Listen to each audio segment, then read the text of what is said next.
She looked him straight in the eyes and said the words that would change the entire flight forever. "Sir, you're sitting in my seat. This is first class." At that moment, nobody inside the luxury cabin knew they were about to witness a story that would leave passengers speechless. The man sitting by the window didn't look like a celebrity or a billionaire or someone powerful.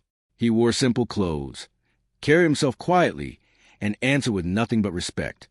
But what happened next shocked everyone. A wealthy white passenger refused to believe he belonged in first class. What started as a disagreement over a seat slowly turned into something far deeper, something uncomfortable, something emotional. And the most surprising part, the man never shouted. He never argued. He never tried to prove himself. Instead, he stayed calm while the entire cabin watched. But as the plane climbed higher into the night sky, tensions inside the aircraft grew even heavier. Because this wasn't only about a seat anymore. It became about assumptions, judgment, and the dangerous way people decide who belongs and who doesn't. Passengers watched in silence as uncomfortable words were spoken, and a quiet man faced humiliation with dignity that few people possess.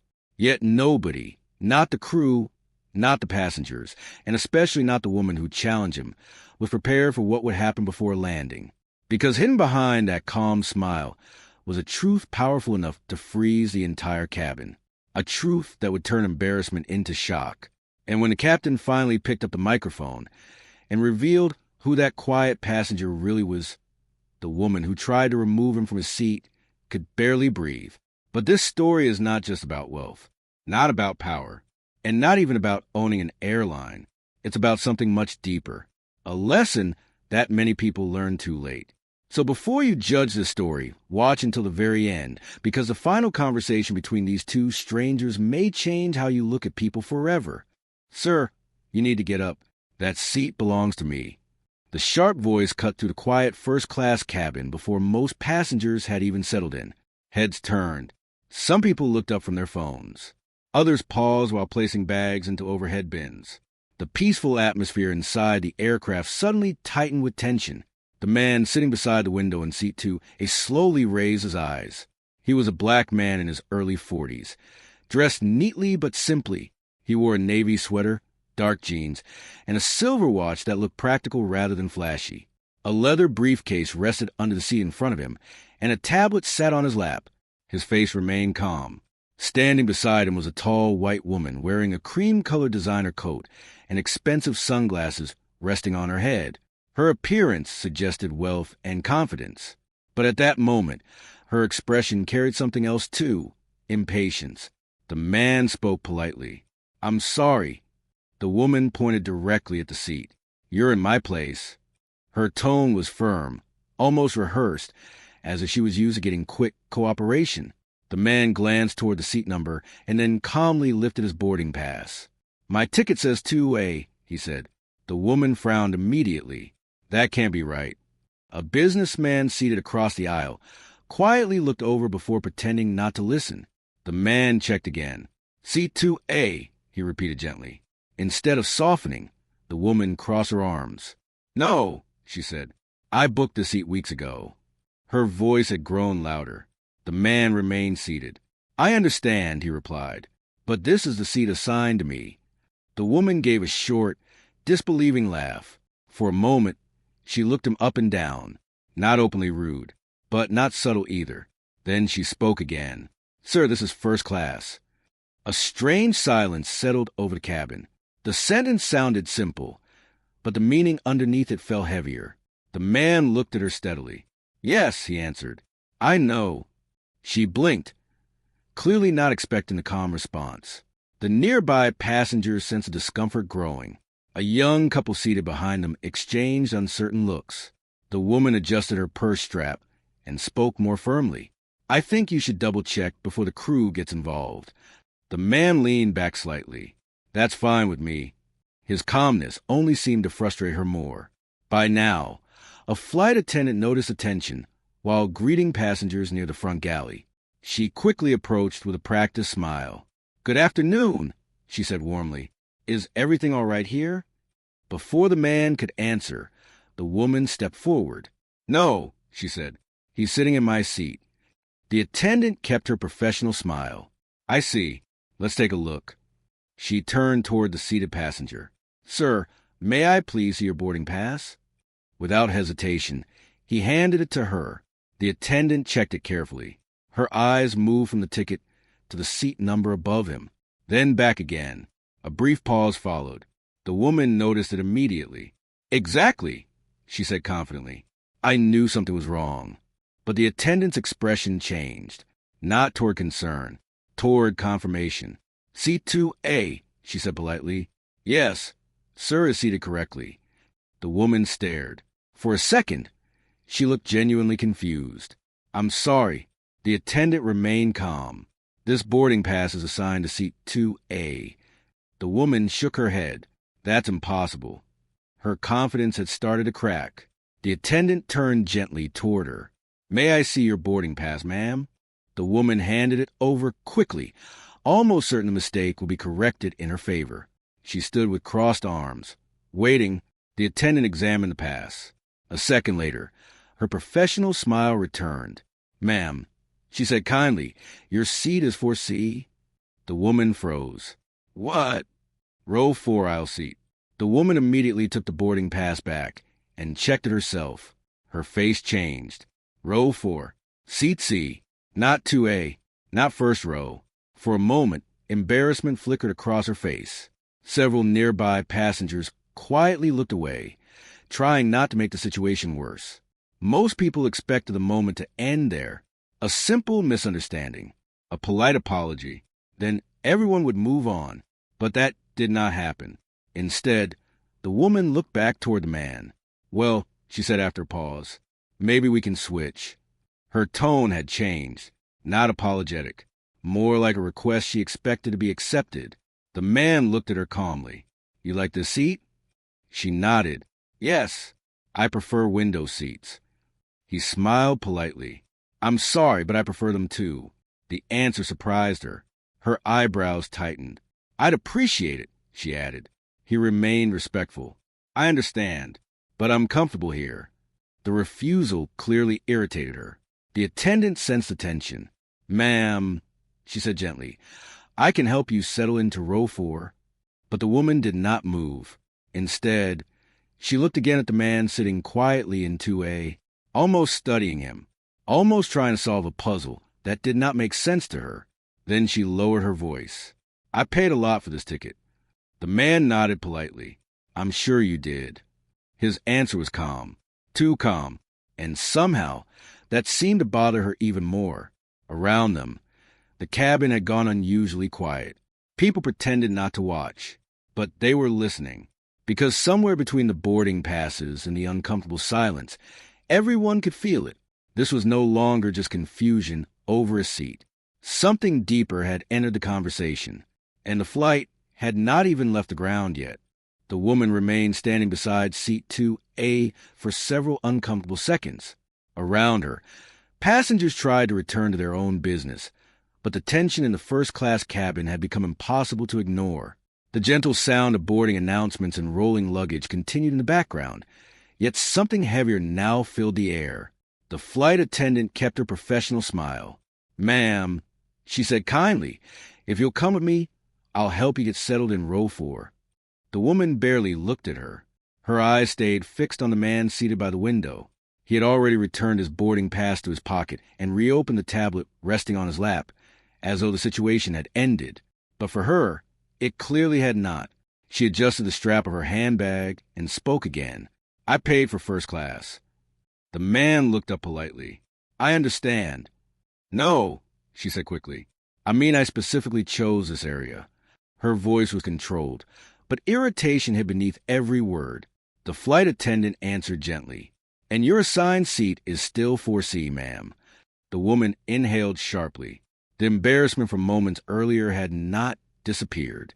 If anything, it had turned into frustration. Several nearby passengers had already witnessed her mistake. A businessman across the aisle quietly pretended to read a magazine. A middle-aged couple in the second row exchanged brief glances. Nobody wanted to stare, but nobody was ignoring it either. The woman looked back toward the seated man. Maybe you didn't hear me, she said. I'm asking politely. The man closed his tablet again. His voice remained calm, and I answered politely. For a moment, neither moved. The flight attendant stepped carefully between them. Ma'am, we do need to complete boarding. The woman finally exhaled. Then she said something that immediately made the atmosphere colder. I just don't understand how this happened. The sentence hung in the air. The words themselves sounded harmless, but the tone carried another message. The man understood it immediately. So did the flight attendant. And judging from the sudden silence nearby, so did several passengers. The attendant responded carefully. Seat assignments are generated during booking and check-in. But the woman shook her head. No, she said quietly. That's not what I mean. The cabin grew still. Her eyes briefly moved across the man's simple clothes, his sweater, his jeans, his quiet appearance. She did not say anything openly offensive, yet the meaning felt impossible to miss. The man watched her calmly. Years of experience had taught him how to hear what people never said directly, and this was not the first time.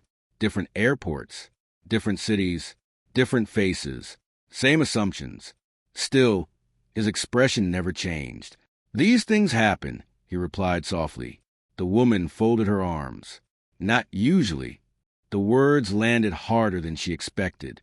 The flight attendant immediately intervened. Ma'am, she said, still respectful, I really do need to ask you to take your assigned seat. The woman hesitated. For a second, it looked like she might argue again.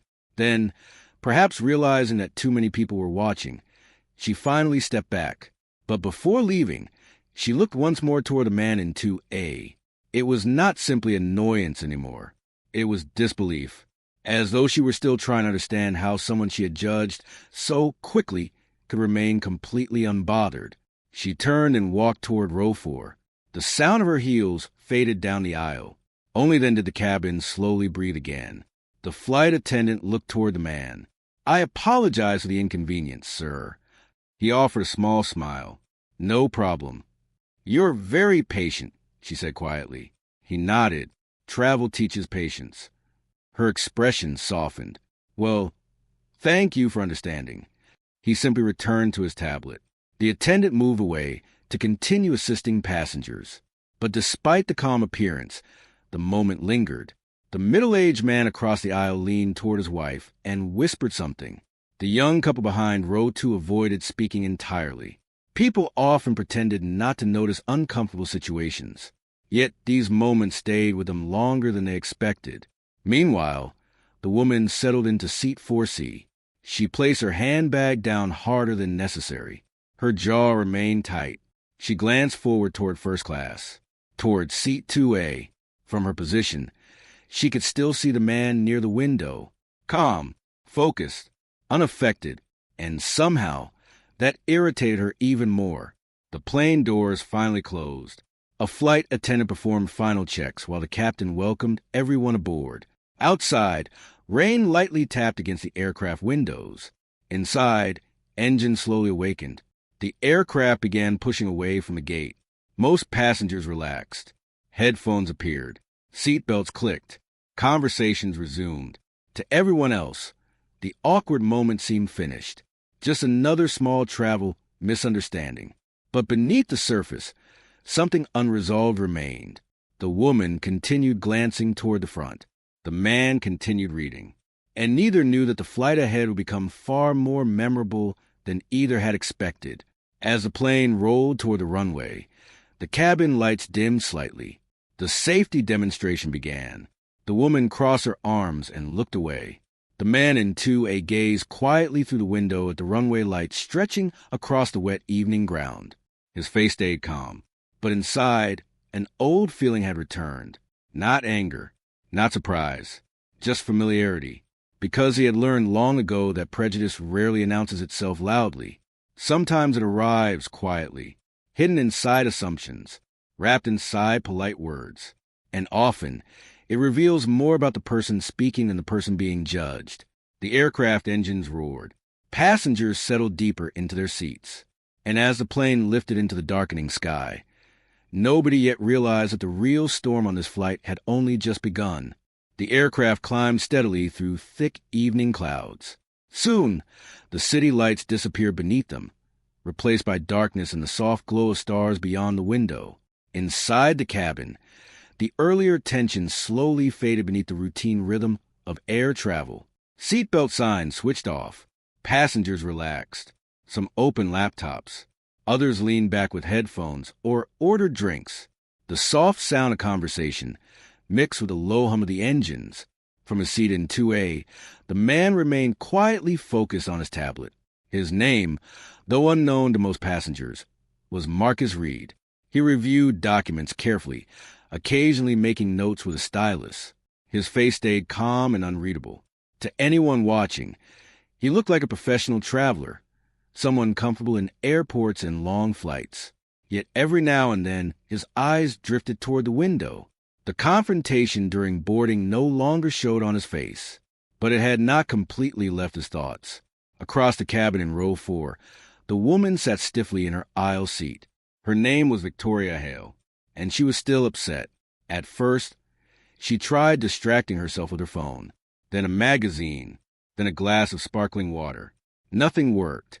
Every few minutes, her eyes traveled toward first class, toward seat 2A, toward Marcus. The memory of standing embarrassed in front of strangers continued replaying inside her mind. She had made a mistake. She knew that, but embarrassment has a strange way of becoming anger when pride refuses to let go. About 40 minutes into the flight, cabin service began. Flight attendants moved gracefully between rows, offering drinks and warm towels. The atmosphere softened. For a while, everything seemed normal again. Marcus accepted black coffee and thanked the attendant politely. Victoria watched from row 4. What bothered her most was not the seat itself anymore. It was his calmness. He had not argued, had not insulted her, had not even looked offended. And somehow, that quiet confidence unsettled her. A few minutes later, meal service started. The scent of warm food filled the cabin. Passengers unfolded tray tables and settled into conversation. Victoria glanced at her own meal and frowned. The seat beside her remained occupied by a businessman who had already fallen asleep. The space felt cramped, uncomfortable. Meanwhile, first class looked spacious and quiet. Her irritation slowly returned. She looked toward the front again. Then she made a decision. Unbuckling her seatbelt, Victoria stood and walked forward.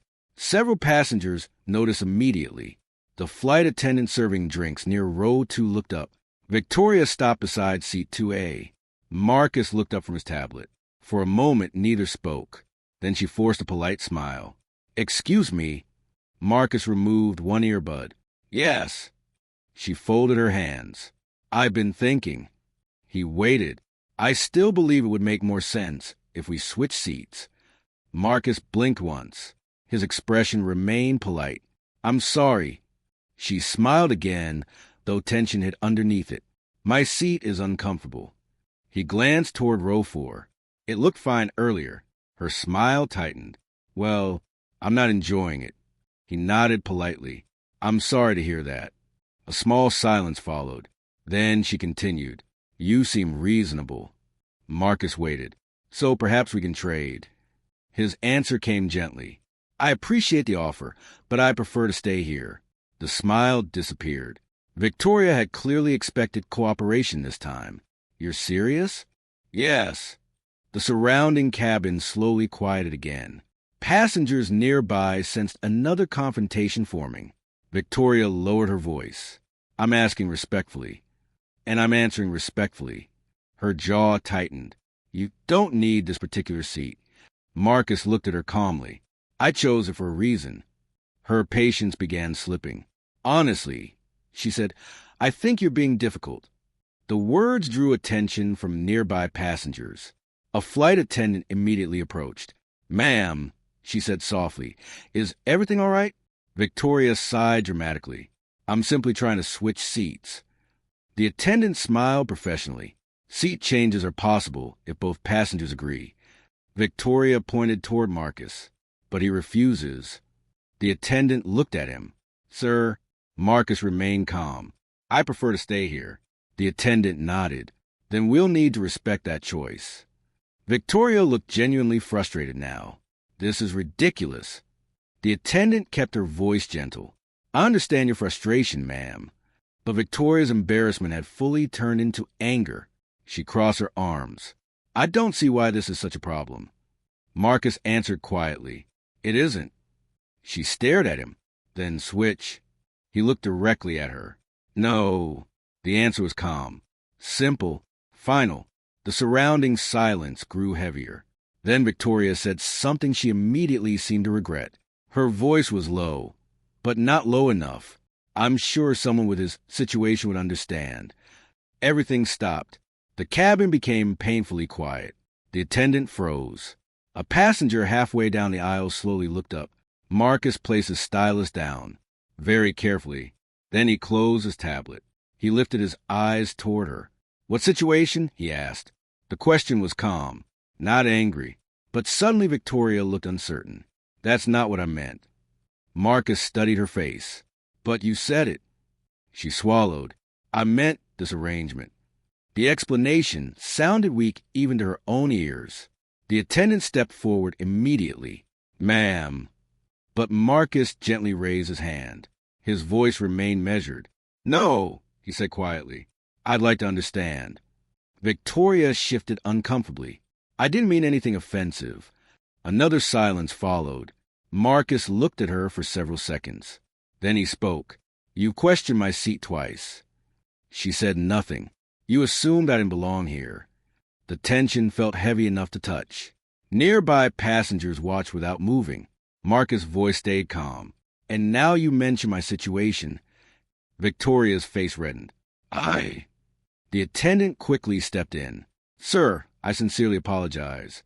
Marcus nodded politely. There's no need. But despite his calm tone, the atmosphere had changed completely, because everyone nearby understood something important. This was never just about a seat. And for the first time since boarding, Victoria seemed to realize it too. She looked around and noticed the eyes watching her. Then, without another word, she turned and walked back toward row 4. After Victoria returned to row 4, an uneasy silence settled over the cabin. The earlier warmth of meal service had disappeared. Even the gentle conversations that usually filled long flights seemed quieter now. Passengers avoided staring directly, but curiosity lingered in the air. The confrontation had lasted only a few minutes. Yet, moments like that stayed with people. The flight attendant quietly cleared trays near first class, her movement professional but careful. She glanced toward Marcus more than once, perhaps worried he had been offended, but Marcus remained composed. He reopened his tablet and continued reading as though nothing unusual had happened. Still inside him, the emotions were more complicated. Not anger, not humiliation, just a familiar exhaustion. He had lived long enough to recognize the pattern. Sometimes prejudice came loudly. Sometimes it arrived dressed as confusion, politeness, or doubt. And often, confronting it directly only created more noise. So he had learned to choose his battles carefully. Outside the window, clouds drifted beneath the aircraft like silver waves beneath moonlight.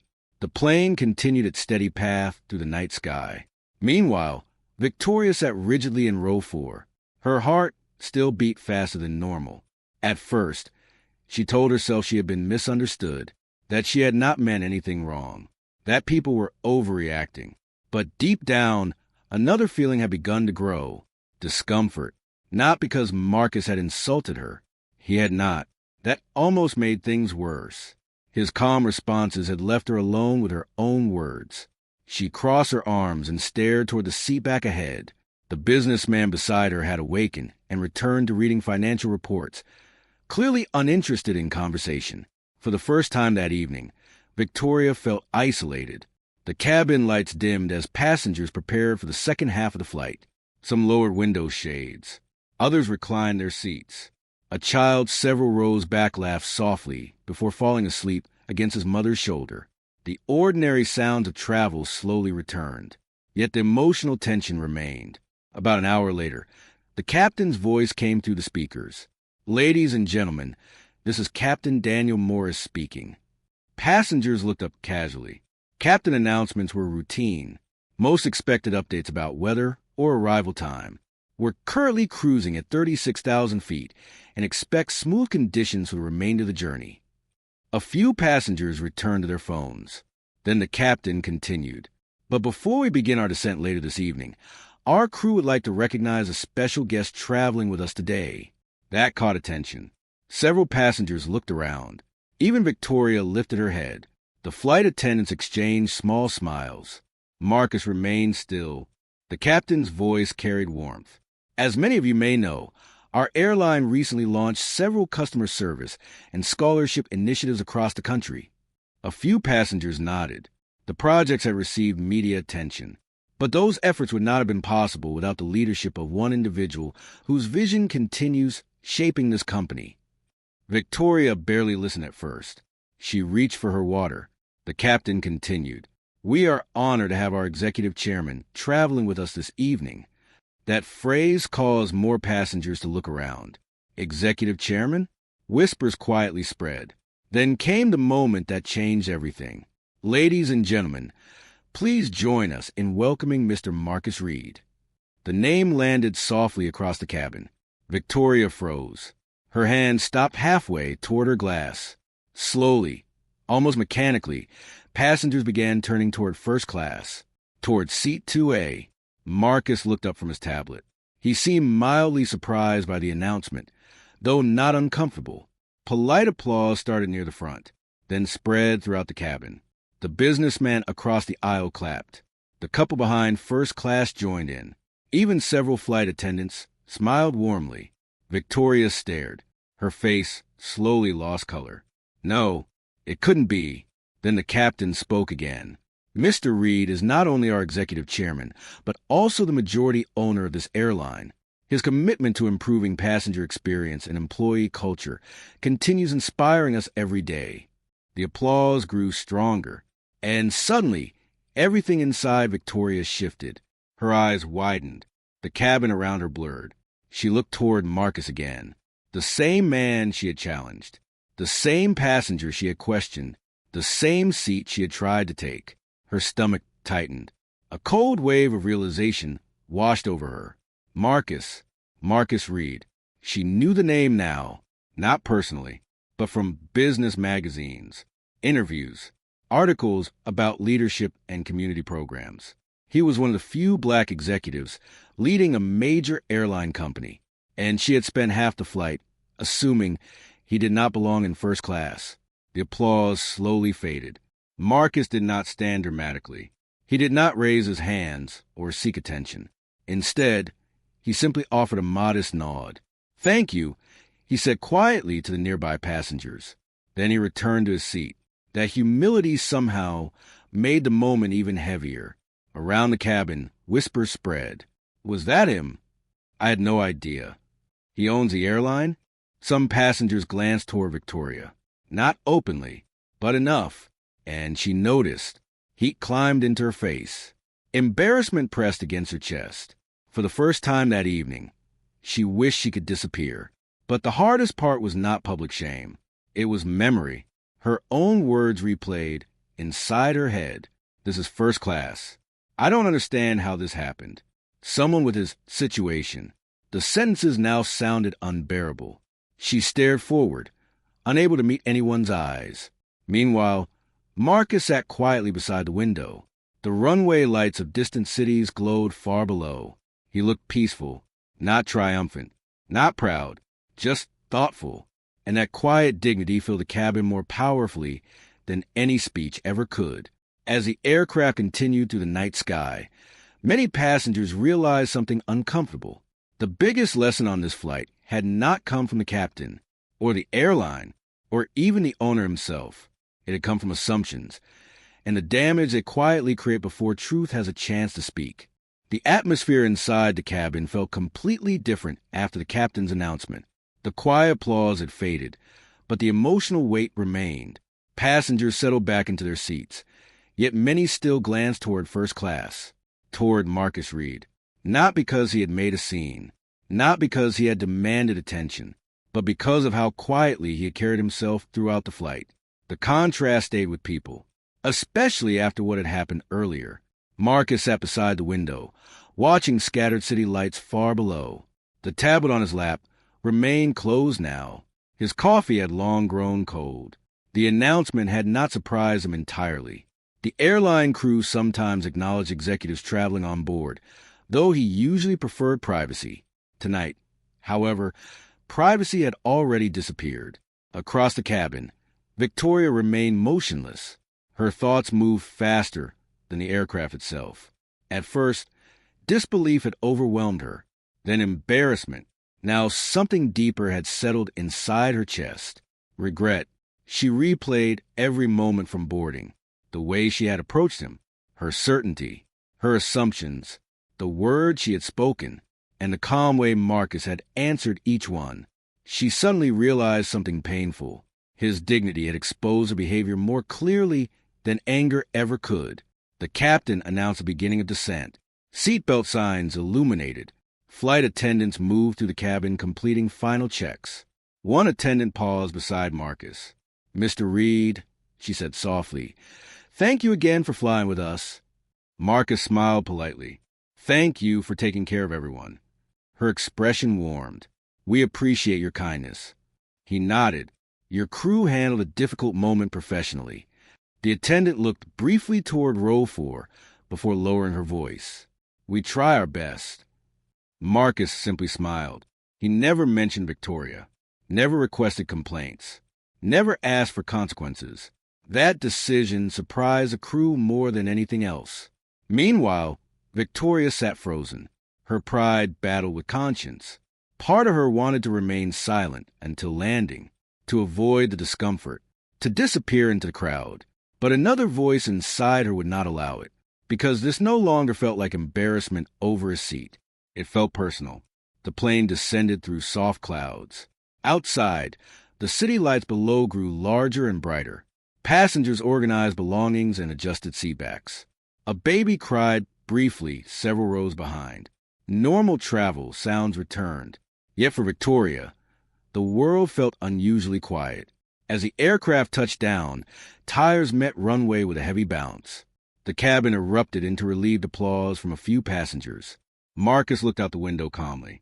Victoria barely noticed the landing. Her thoughts remained trapped inside the same question.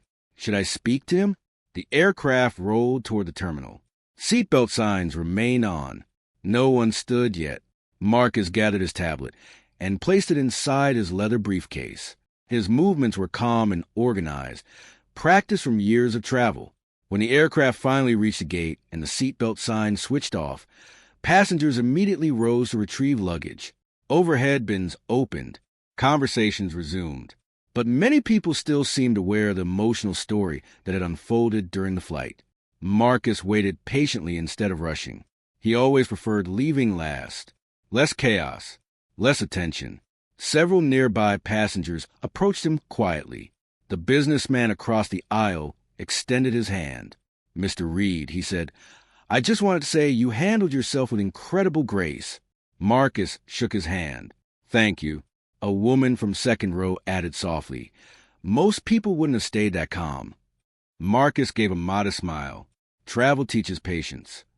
The couple behind him wished him safe travels before moving toward the exit. Their respect felt sincere, not because he owned the airline, but because they had witnessed something human. Meanwhile, Victoria remained near row 4, gripping her purse. Her heart pounded. Twice she considered leaving without speaking. Twice she stopped herself. Finally, gathering courage she lacked earlier, she walked forward. Passengers nearby quietly noticed. Marcus stood near the aisle waiting for traffic to clear. When he saw her approaching, his expression remained neutral. No anger, no satisfaction, just calm attention. Victoria stopped beside him. For a moment, words failed her.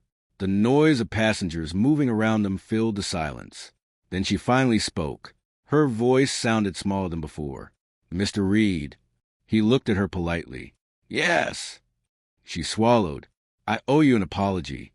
Marcus said nothing. The pause felt long. Victoria lowered her eyes. "I was wrong." He waited quietly. She continued. "I made assumptions I shouldn't have made." The honesty hurt, but she forced herself to continue. and I spoke to you unfairly. Marcus studied her face for several seconds. Around them, the cabin traffic continued, yet the moment felt strangely private. Finally, he answered, "You don't owe me kindness because of who I am." Victoria looked up. His voice stayed calm. "You should have offered it when you believed I was just another passenger." The words struck harder than anger could have. Because they were true, Victoria felt her throat tighten. She nodded slowly. "You're right." Marcus adjusted his briefcase strap. This wasn't really about a seat. Her eyes dropped again. She could not argue. Deep inside, she knew exactly what he meant. For years, she had believed herself fair-minded, polite, educated. Yet somewhere beneath that image, assumptions had quietly lived. And during one flight, they had surfaced. Not dramatically, not violently, but clearly enough to hurt another person. "I'm sorry," she said again. Marcus looked toward the open aircraft door leading into the terminal, then back at her. "I hope you mean that." "I do." He nodded once. "That matters." No lecture, no humiliation, just honesty. Then Marcus stepped forward and joined the line exiting the plane. Victoria remained standing for a moment, watching him leave, not as the owner of an airline, not as a powerful executive, but as a man who had chosen dignity over revenge. And long after passengers disappeared into the terminal, many carried a memory of that flight with them, because the biggest lesson had nothing to do with wealth, status, or first class. It was simpler than that. Respect should never depend on someone's title, only on their humanity.